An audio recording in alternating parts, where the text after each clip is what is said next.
people, this is Amner Hunter from Amner Hunter Studios. I'm very happy to be sharing another video with you all. I wanted to share this video about a new version I just downloaded of Cubase, Steinberg Cubase, which is Elements 7. As you may know, I'm a user for a long time for Cubase 5.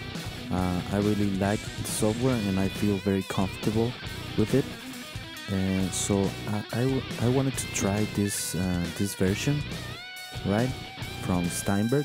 I'm here on their website, and they have a free 30-day trial version, which you can download right here, and it's the full version without any limitations, and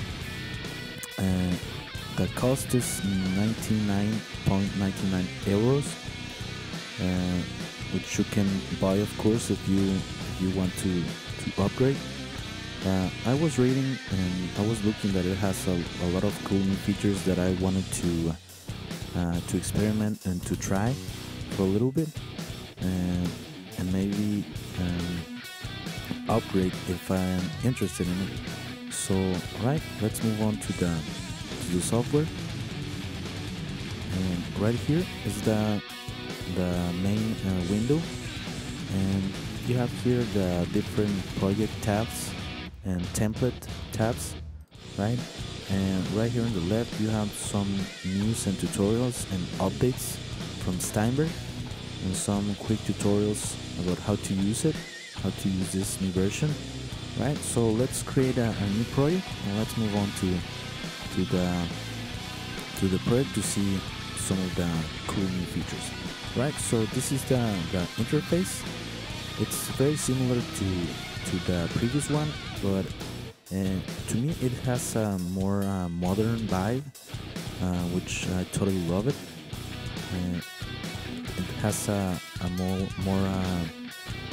modern view, and I will always enjoy that.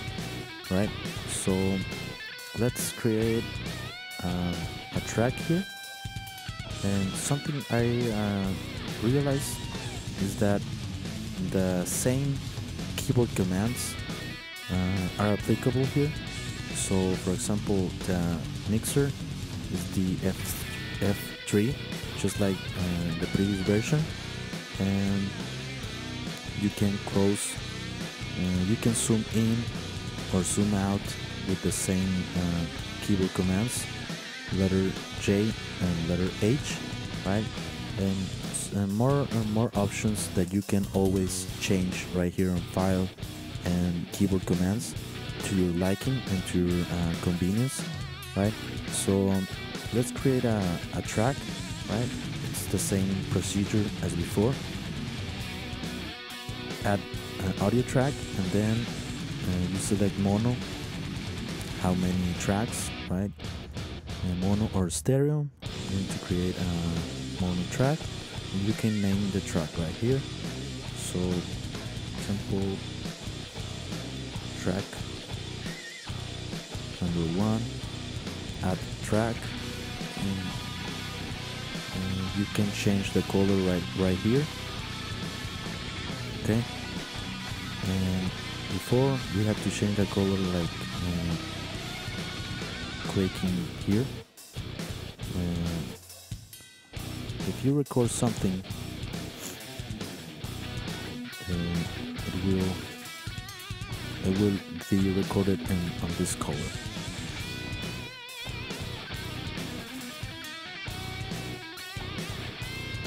Okay, so you can zoom in and zoom out.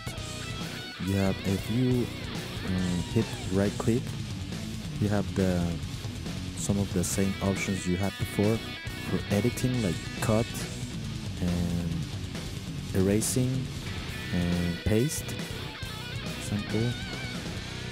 And you have here the option to adjust to the grid, or to use it freely on all of the grid without having to be on these points 2, 3, 4, etc., which is adjusted of course to the tempo of the project, which you can change the same as before. For example, 100. You see how the grid changes according to the tempo. Alright, and we can click on and click off the click track. We can delete it. Alright, and right here on the left you have the same features. Here's the monitor button, and this is the one to enable the recording. Alright, you have the volume, the panning, and the DC offset, and you have here the options to mute or solo the track, or read and write, which are the automation tools. Okay, you have here the input and output, and things start to get interesting here, because on the inserts you have the same amounts. Okay, you have 7 inserts from 1 to 5. I'm sorry, there are 8.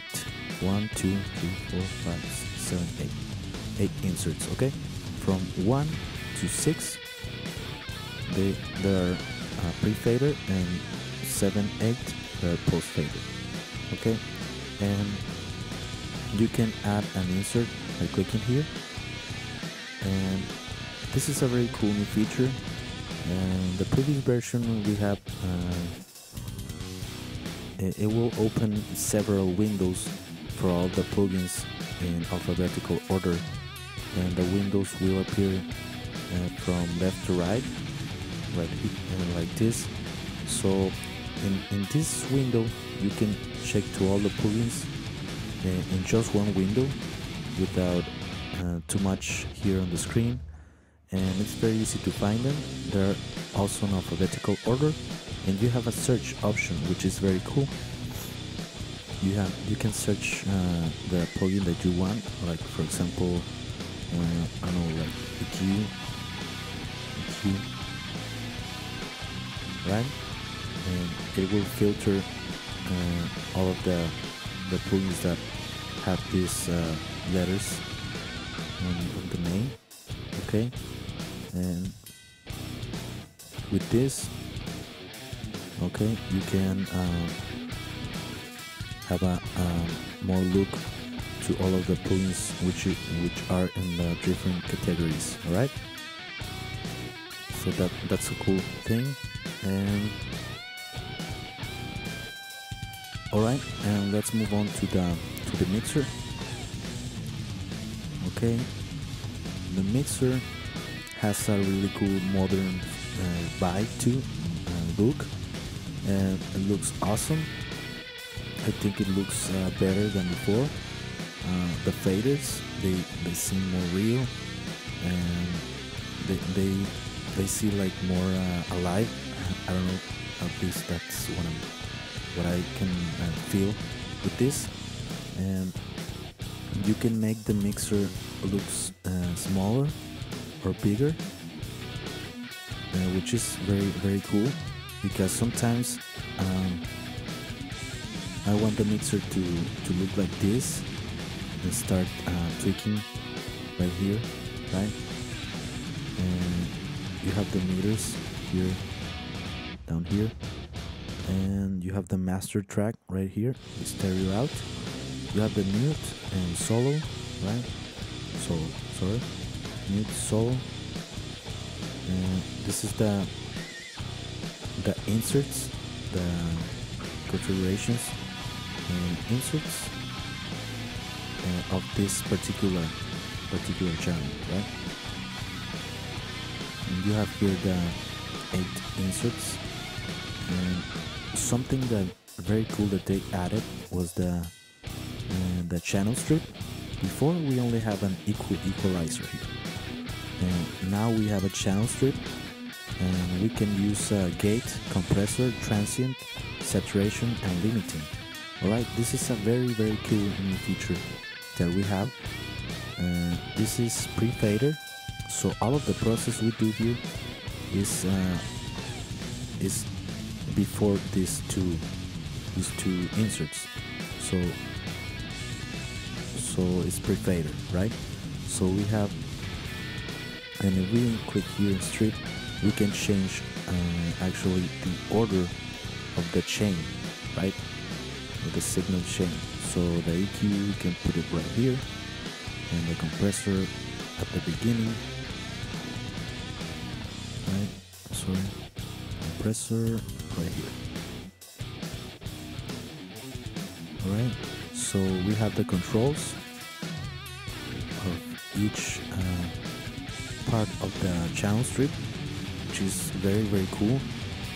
And besides, on the equalizer, now we have before we have a 4-band equalizer, 1, 2, 3, 4. Now we have a high pass filter and low pass filter, and besides all these 4 bands, right?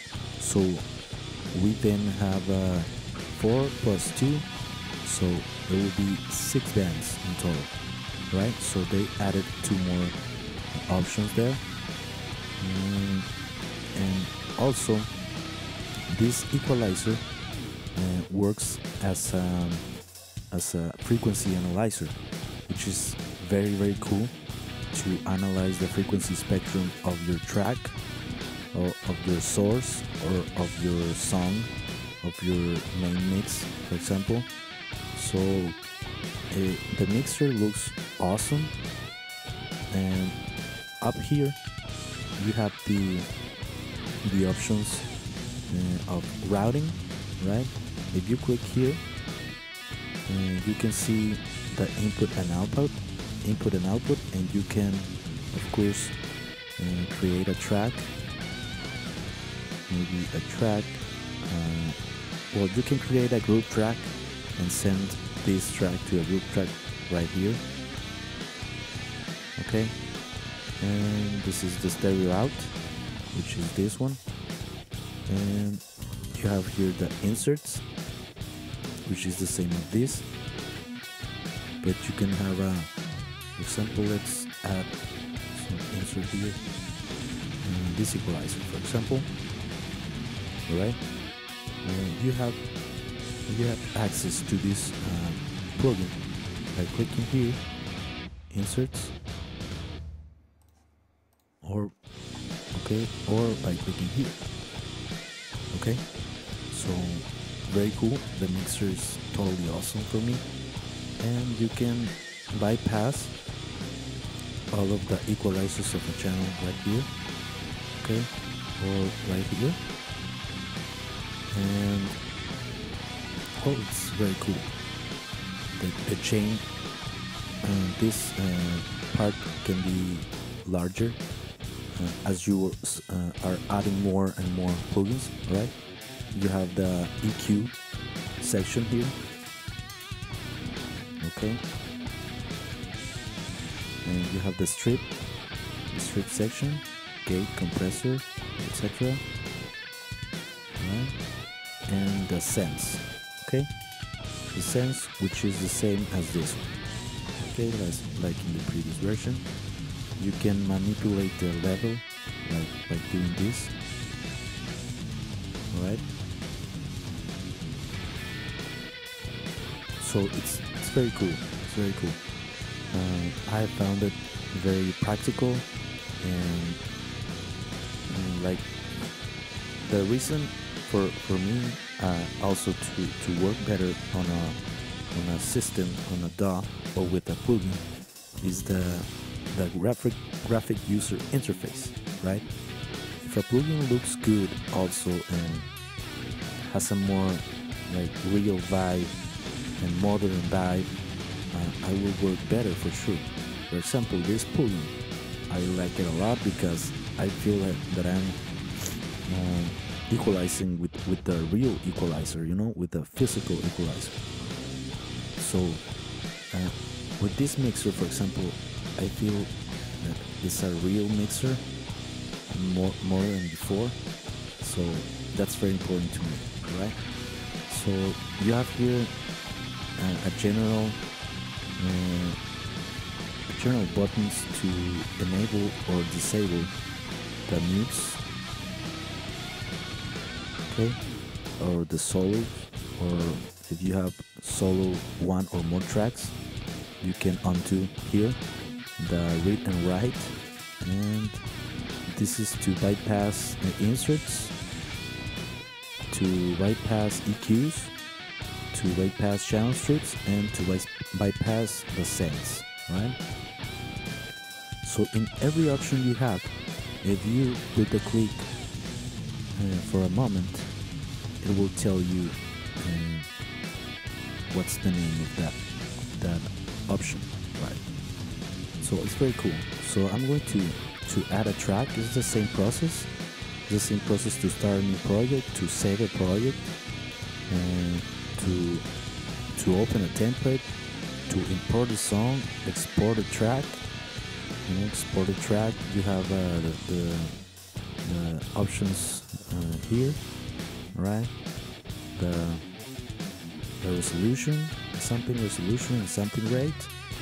And alright, I'm going to add a track right here, and this is a track of mine. And alright, I'm going to add a track.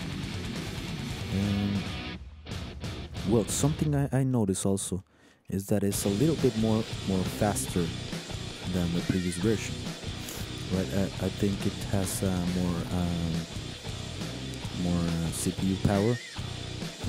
I don't know if that's on the system or on my computer or anything, but I feel that this version is way more faster to run and to process all of the options, right? So I'm going to click on play, which you can play with the spacebar on your keyboard. And let's go to the equalizer. You can see how it's analyzing the frequencies across the spectrum from 20 Hz to 20K. And if you, let's choose 800 Hz, and we are going to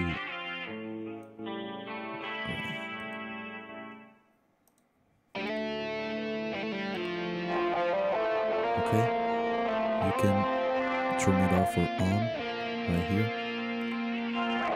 So I boosted 24 dBs at 800 Hz, and you see how the spectrum changes while you are doing the equalization, right? And here is the Q. You can go narrower or wider, right? It's a very cool thing to have. And well, and in general, a very awesome software. I think it's a really cool new features from Cubase Element 7. And well, if you want to try it, go ahead and download it on their website, Steinberg.net, and you can try it for 30 days for free. And if you like it, you can go ahead and purchase it right here on the website. I think the cost is very affordable for all of the features and all of the advanced stuff that it has to offer for our music production and mixing. So well, there you go, folks. I hope that you enjoyed this video, and thank you very much for your attention. See you next time. Alright, bye.